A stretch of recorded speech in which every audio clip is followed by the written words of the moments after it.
Welcome back. Break پہ جانے سے پہلے اسرار شاہ صاحب نے بات کی کہ شاید ہم بند کلی کی طرف جا رہے ہیں، اور ارباب عالمگیر صاحب نے کہا کہ پارٹی کے اندر کی جنگ ہے، جیسے گھر میں لڑائی ہوتی ہے تو اس کو ہم سارٹ آؤٹ کریں گے. صدیق الفاروق صاحب، کیا جوڈیشری کے ساتھ حکومت کنفرنٹیشن کی طرف جا رہی ہے؟ بسم اللہ الرحمن الرحیم. ارشد شریف صاحب، اس میں کوئی شک ہی نہیں ہے کہ عدلیہ، آزاد عدلیہ موجودہ وفاقی حکمرانوں کو پسند نہیں ہے.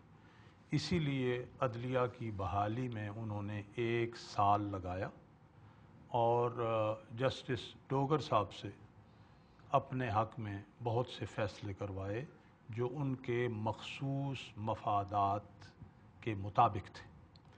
اب بھی آئین یہ کہتا ہے کہ سپریم کورٹ جو فیصلے دے ان پر گورنمنٹ اور ہر ادارے کو حرفاً مانن یعنی ان لیٹر اینڈ اسپرٹ عمل کرنا ہوگا، لیکن یہ نہیں کر رہے. آج کی ایک سمری ہے، ابھی وہ سمری ہے جو انہوں نے ایز این ایڈوائس بھیجی ہے پرائم منسٹر کو، لیکن جس نے بھیجی ہے ڈاکٹر بابر اعوان.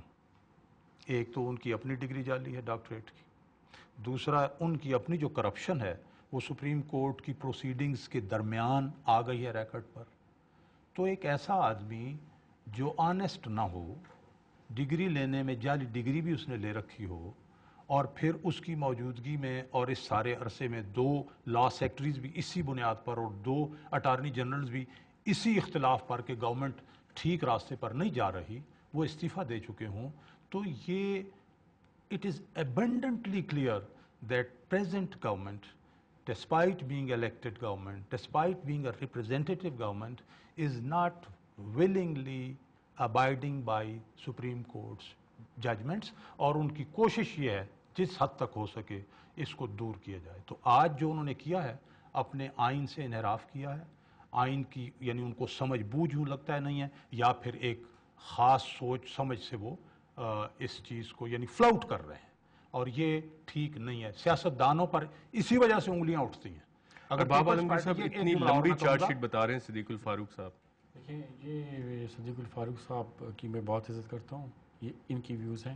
میں تو یہ سمجھتا ہوں کہ ہماری گورنمنٹ ہے، الیکٹڈ گورنمنٹ ہے، ہم لوگوں کے ووٹوں سے آئے ہیں. ہم کبھی بھی یہ نہیں چاہتے کہ کسی بھی اسٹیٹ انسٹیٹیوشن کے درمیان کسی قسم کا کوئی تصادم ہو. ہم کسی قسم کا کوئی تصادم نہیں چاہتے، یہ بالکل کلیئر ہے. جہاں تک این آر او کا تعلق ہے تو مجھے بہت افسوس سے کہنا پڑتا ہے کہ این آر او کے تحت میرے خیال میں کوئی 8,000 سے زیادہ مقدمات ہیں، لیکن فوکس صرف ایک شخص اور ایک ہی مقدمے پہ کیا جاتا ہے، جو کہ بہت میرے خیال میں بہت افسوس ہے. لیکن دیکھیں، جہاں تک این آر او کا تعلق ہے، ہم اس کو پارلیمنٹ میں لے آئے. سینس آف دا ہاؤس نہیں بنا، ہم پارلیمنٹ سے ہم نے اس کو واپس کیا.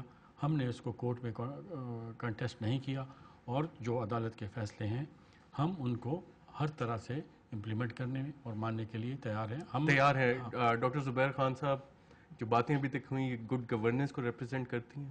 بالکل نہیں کرتی. میرے خیال میں تو اس وقت جو جمہوریت کو نقصان ہو رہا ہے اس سب کچھ کی وجہ سے ہمیں لگ رہا ہے کہ جو ہماری جد و جہد تھی ایک ڈکٹیٹر کے خلاف، وہ پانی میں بہہ جائے گی.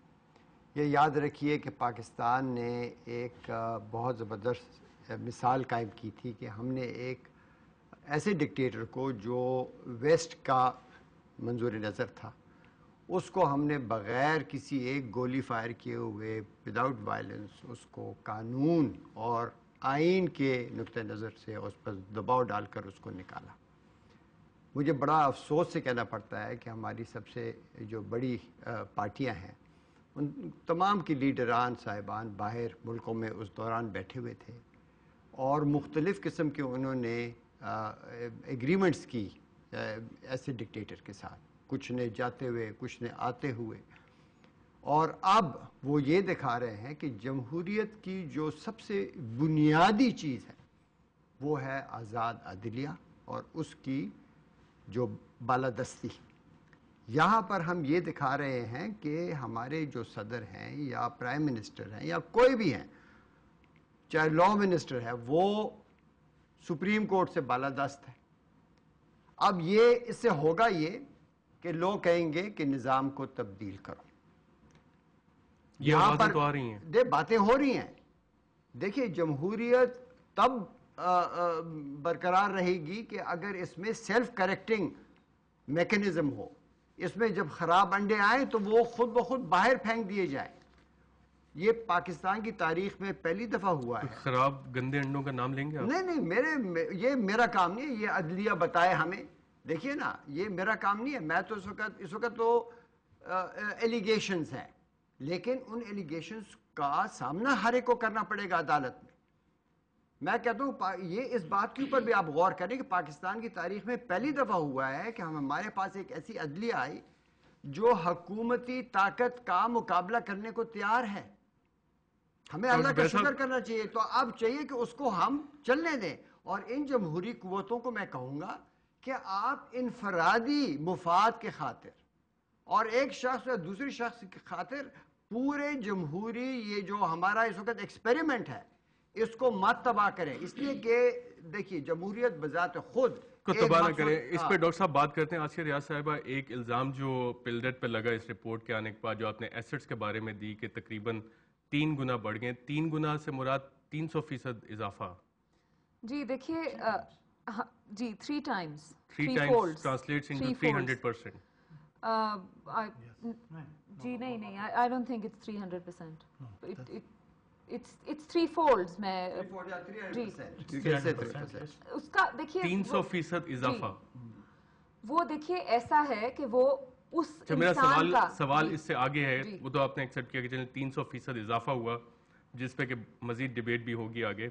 سوال یہ کہ جیسے ڈاکٹر زبیر صاحب نے کہا, آپ پہ کرٹیسزم یہ ہے کہ ٹائمنگ آف دس رپورٹ جو آپ نے ریلیز کی یہ جمہوریت کو سیبوٹاج کرنے کی ایک کوشش ہے. اس کو آپ کیسے رسپونڈ کریں گے؟ Absolutely not. جی آئی تھنک یہ کمپلیٹلی, جس کو پریپوسٹرس کہتے ہیں انگریزی زبان میں, اس لیے کہ دیکھیں ہم یہ رپورٹ جو ایسٹس کی کر رہے ہیں یہ پبلک ڈومین میں ایسٹس ہیں. یہ پچھلے سال کے چھپے ہوئے ایسٹس ہیں جو پچھلے سال 30 ستمبر کو انہوں نے فائل کیے تھے MNAs نے, جس وقت وہ الیکشن کمیشن سے چھپے. جب سے ہم نے انالیسس کرنا شروع کیا, پہلی دفعہ نہیں کیا ہم نے, 2002 سے ہم مستقل انہی پبلشڈ ایسٹس کا انالیسس کر رہے ہیں. بیکاز ان دیم سیلوز وہ اس کے باوجود کہ پبلک ڈومین میں ہوتے ہیں وہ کمپریہنسبل نہیں ہوتے لوگوں کے لیے, وہ سامنے نہیں آتے. تو ایک حق ہے, اور یہ کیونکہ یہ ایک ہی طبقہ ہے جو ان دا اسپرٹ آف ٹرانسپیرنسی اپنے ایسٹس ڈکلیئر کرتا ہے انڈر لا, تو پبلک ڈومین میں ہے تو ہم ان کو ایک انڈرسٹینڈیبل فارم کے اندر لے کے آتے ہیں. یہ نہیں کہ ہم نے کوئی انرتھ کیے ہیں وہ ایسٹس اور وہ یعنی ہم نے کوئی انویسٹیگیٹو کام کر کے, دس از جسٹ این انالیسس کہ وہ اس کو اکراس پارٹیز وہ کیسے نظر آتے ہیں. کیا واقعی 300% اضافہ ہوا ہے؟ میں آپ کو ایکسپلین کرتی ہوں. وہ 300% جی انفیکٹ بہت مس انڈرسٹینڈ ہوا ہے. 300% تو اگر جو الزام لگتا وہ الزام یہ ہوتا کہ جیسے یہ ارباب صاحب ہیں کہ یہ جب 2008 میں آئے اور اب جب انہوں نے 2009 میں دیے یا اب 2010 میں دیں گے تو وہ 300% بڑھ گئے ہیں. This is not what we said. ہم نے یہ کہا کہ average value of an MNA's asset پچھلی اسمبلی میں 27 ملین تھی. اس پہ اپنی مزید گفتگو جاری رکھتے ہیں کہ جو میتھڈالوجی تھی وہ کس طرح سے ایڈاپٹ کی گئی اور کیا واقعی اتنا اضافہ ہوا. اور جب ملک انٹرنیشنل برادری سے امداد مانگ رہا ہے فلڈ افیکٹس کے لیے, وہاں پہ یہ اطلاعات بھی ہیں کہ 50 ارب روپے کے قرضے معاف کیے گئے. ایک وقفے کے بعد